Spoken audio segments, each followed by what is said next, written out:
Bismillahirrahmanirrahim. Assalamu alaikum, dear students. We are here with our second parameter of pharmacokinetics, and that is distribution of drugs. We will also be covering a very important aspect, that is the volume of distribution, which is denoted by VD. It's a very important topic repeatedly asked in the examination in the previous papers. So let's move on. How do we define distribution? It is basically a process by which a drug reversibly leaves the bloodstream and enters the extracellular fluid and or the cells of the tissues. So one thing to remember, it's a reversible process. It is one of the pharmacokinetic processes. As we discussed, pharmacokinetics contains absorption, distribution, metabolism, and excretion. So we are covering the second parameter of pharmacokinetics. Then there is another terminology which is called redistribution. So over here, students, remember this thing that redistribution is different from that of distribution. As the name is indicating, redistribution. Normally what happens whenever you give a drug, okay? Whenever you give a drug, it reaches the highly vascularized areas of the body. I hope you all know which are the highly vascularized areas. Brain, skeletal muscle, liver, skin, right? And then it redistributes to less vascularized areas. So this is a pattern of distribution and redistribution. So same is the rule for distribution as was for absorption. Highly lipid soluble drugs, they have rapid and more absorption. And similarly, those drugs which are highly lipid soluble, which are unionized, they are redistributed and distributed at a very higher rate. For example, if a drug is lipid soluble, so it goes into the CNS immediately, like it is very vascularized, it goes into the heart, kidney, right? And then it redistributes to less vascularized area. So this is called redistribution. So this is a diagram showing the concept of absorption and distribution. As you can see that when the drug enters inside the body, it may be entering through the enteral system, to the GIT, into the blood, and other sites of administration, like if it is entering parenterally, directly goes into the bloodstream.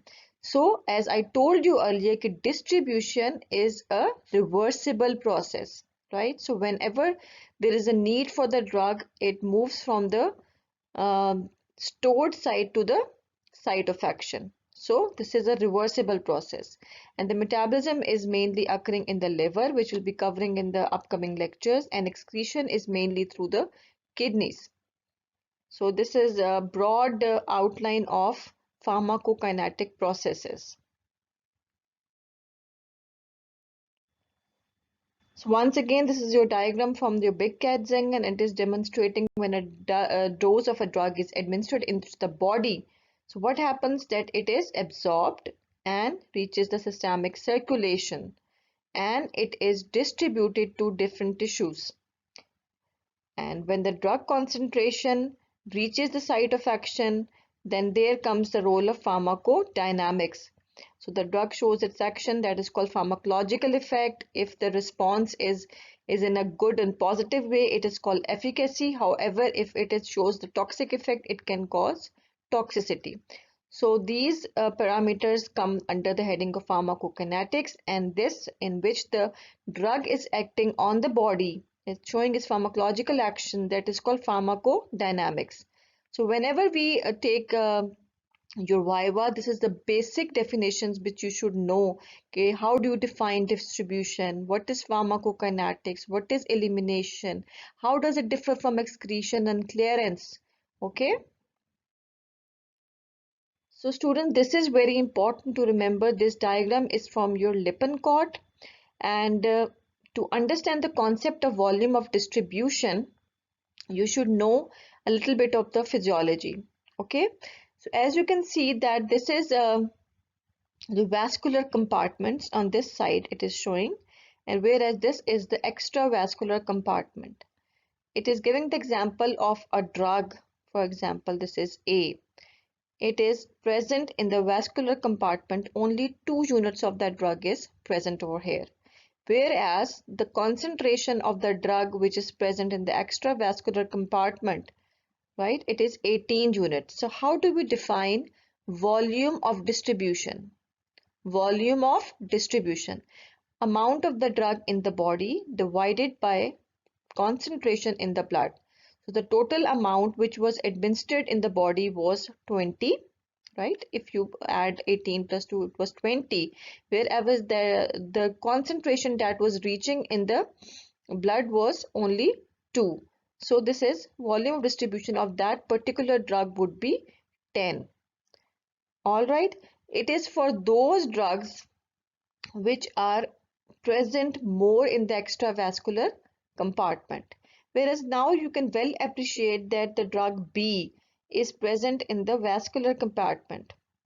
So majority of the drug, the 18 units are present over here, whereas in the extravascular compartment there is only 2 units. So again you apply the formula, total amount of the drug in the body divided by the drug in the plasma. So that is going to be 20 was injected, the dose was given 20 total dose, and the amount that is present in the plasma is 18. So volume of distribution of that drug B would be 1.1. And remember one thing, you are going to be given numericals in this way. We'll be discussing in our further lecture. So you have to mention the units of this drug volume of distribution, that is liter. ठीक है, liters per kilogram of a body weight. So next example is of drug C. As you can well appreciate that majority of the drug is present in this extravascular compartment. For example, if the total amount of the drug given was 200, all right, in the first two cases there was 20 liters given, whereas in this case 200 of the drug is given. So what is happening, that whole of the drug is present in the extravascular compartment, whereas only 2 units are present in the plasma. So if you apply the same formula, then the volume of distribution of this drug is 100. So it's a high volume of distribution. And think about one thing. If we assume that if you are giving a drug in the body, we assume that total body water in a 70 kg man is, एक normal healthy 70 kilogram average man का जो total body water है वो कितना होता है, it is 42 liters. But how come if you assume that a drug goes into the body, it is having a volume of distribution of 100? So this is far more than the total body water. So this is not possible. So how, this is the concept that volume of distribution theoretically is different, whereas in real life, in practical life, it is different. So we say that this volume distribution is not a true volume, it's an apparent volume, it's an assumed volume, it's a hypothetical volume. So this diagram is there to show you that what is happening normally. If a drug has a high affinity for the tissues and organs, it gets deposited into that tissues and organs. For example, if we take an example of a drug which is digoxin. So let's move on first, and I'll be showing you how digoxin takes up the volume of distribution of every organ where it gets deposited. So it is because it has a high affinity for the tissues and organs. So distribution of the drugs in the various compartments. In an adult 70 kilogram man, I already told you total body water is 42 liters. And in the intracellular fluid, there is about 28 liters, and extracellular fluid is containing 14 liters. You all know this thing by the previous concept of physiology. And of the ECF, the interstitial volume carries the 10 liters, whereas the plasma is carrying 4 liters. So this is nothing new. This is, you already know this concept of distribution of drug in various tissues. Okay, so let's have an example. If a drug has a very large molecular weight or it binds extensively to plasma protein, it is too large to move out through the endothelial slit junctions of the capillaries. So what is its fate? अगर drug का size बहुत बड़ा है or it is extensively bound to the plasma protein, it is going to be restricted It is not going to cross through the capillaries. So what would be its fate? Its fate would be that it would be restricted within the vascular compartment. So it's going to take up the volume of that particular area. So what was the fluid in the plasma? What was its concentration? Its concentration was 4 liters. So examples are few drugs like aminoglycosides, phenylbutazone, and warfarin. These are the drugs which have the volume of distribution same as that of plasma. So what would be the volume of distribution of these drugs? That would be approximately 4 liters. That is of the plasma. So if a drug, although has a low molecular weight as compared to the previous example, what is happening? But it is hydrophilic, which means that it is water loving, but it is lipid insoluble. So it's not going to cross the lipid bilayer, right? But it can pass through the endothelial slit junctions because it has got a low molecular weight. But it cannot enter into the cell. The example is of mannitol, which is a diuretic, and you have already covered it in renal physiology.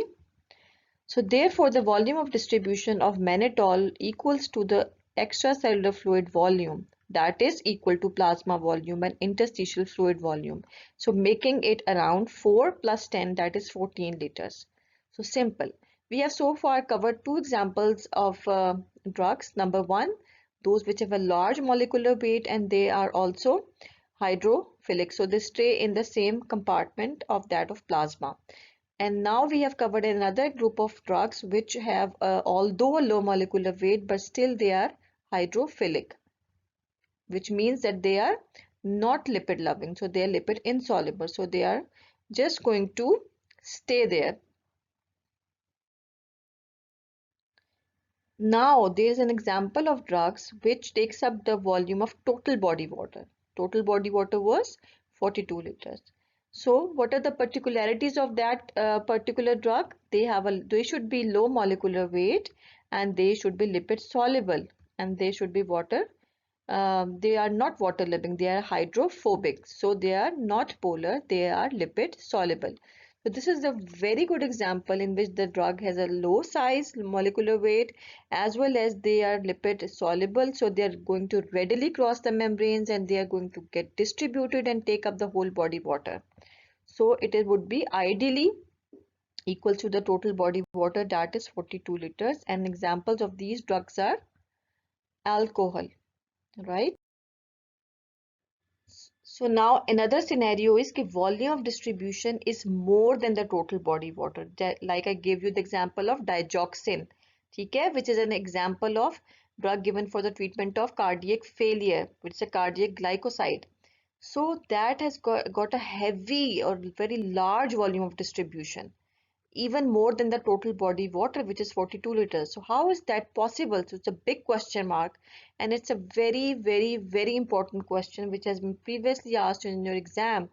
Okay, how a drug's volume of distribution can be more than the total body water? Since we just practically it is different and theoretically we just said that if a drug has a small molecular weight and lipid soluble, तो वो total body water को occupy कर लेगी. But this is another example in which it is more than the total body water. So where is the drug going? The drug sequestered, stored or accumulated or bound in other tissues may have a VD more than the total body water or even body mass. ठीक है, तो हो क्या रहा है कि basically जो drug आप दे रहे हो वो इतनी लिपिड सॉल्युबल थी कि वो ड्रग अपने टोटल बॉडी वाटर को ऑक्यूपाई करने के बाद it has high affinity for the various tissues and organs, तो वो वहां जाके बाइंड कर जाती है and takes up their volumes like digoxin, chloroquine. Okay, because most of the drug present in other tissues and plasma concentration is low. तो अगर एक ड्रग है जो कि जाके बाउंड कर जाएगी डिफरेंट टिश्यूज पे, ऑर्गन्स पे, लाइक स्केलेटल मसल्स पे, हार्ट में, स्किन में, तो प्लाज्मा वॉल्यूम उस ड्रग का कम हो जाएगा. So there is an inverse relationship between the plasma concentration and the volume of distribution. The more the volume of distribution, of course the plasma concentration is going to be less and vice versa. So this is the formula to calculate the volume of distribution. Total amount of the drug administered is denoted by a capital D, and the plasma concentration is denoted by Cp. So if Cp is low, the Vd is going to be high, okay? Even higher than the total body water.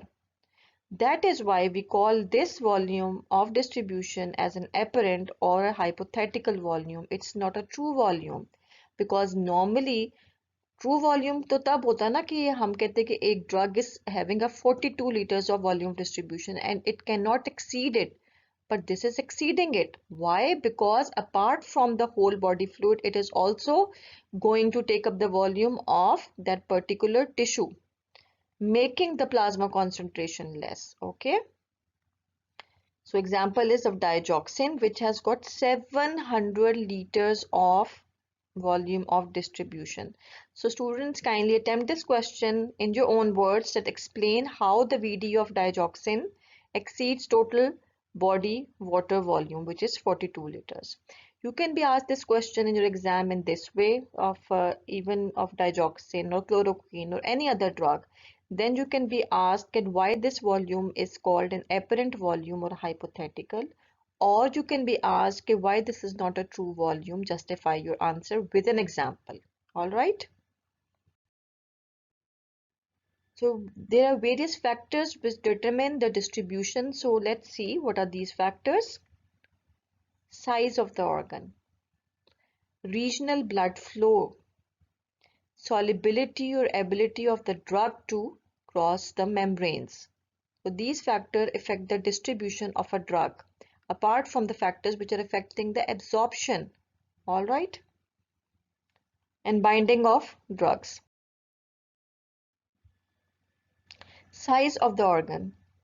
Of course, the greater the size of the organ, the greater it is going to take up the drug. Like the skeletal muscle has got the maximum size, so it's going to take a large amount of the drug.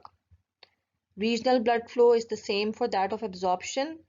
Like the highly vascularized areas, organs like heart, liver, kidney are highly perfused. So most of the drug reaches in the first few minutes after absorption into these particular organs or tissues, and then it gets redistributed to less vascularized organs. Now another determinant of distribution is ability of the drug to cross the membranes, and the same rule applies over here as for absorption. Higher the lipid solubility, higher it has got the ability to cross the membranes. Binding of the drugs. Now this is very important. The drugs bind to various plasma proteins.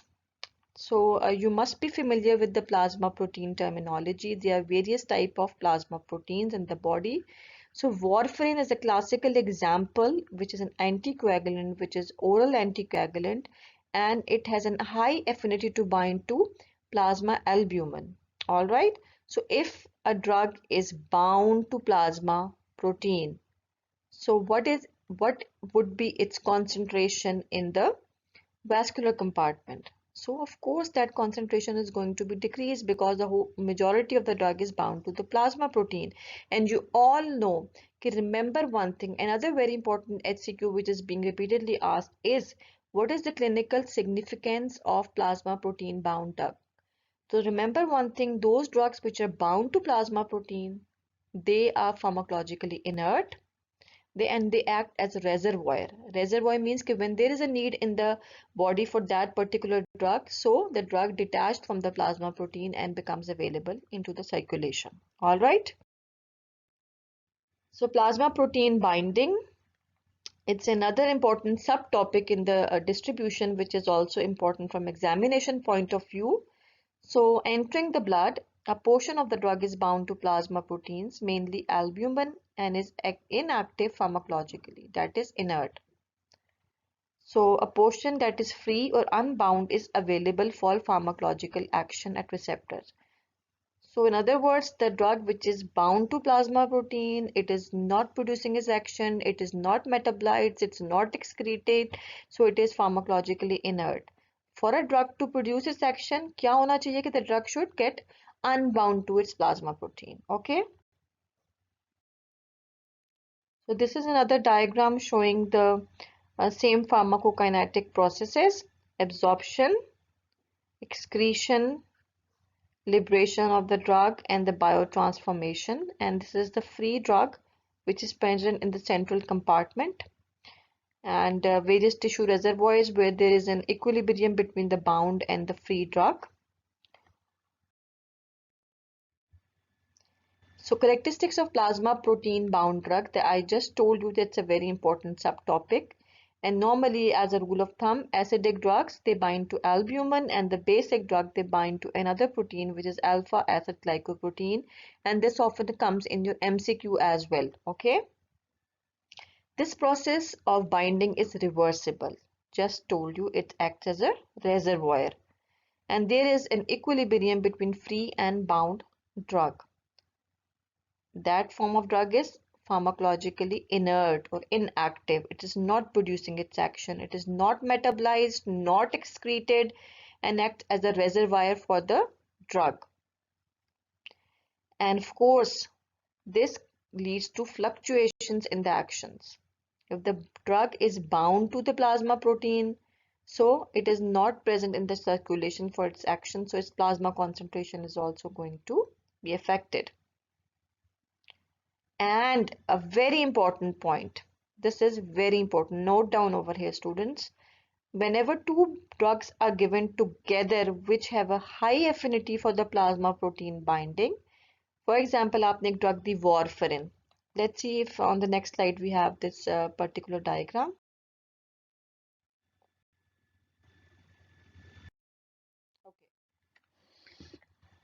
There's a classical example. Phenylbutazone is an NSAID, which is a non-steroidal anti-inflammatory drug. If you are given it in a particular patient, so what happens that in warfarin, as I told you, has a high affinity for plasma protein.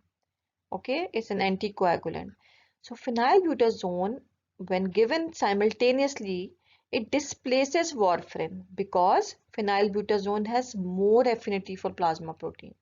So अब तो क्या था कि warfarin was bound to plasma protein. Okay, so it was pharmacologically inert.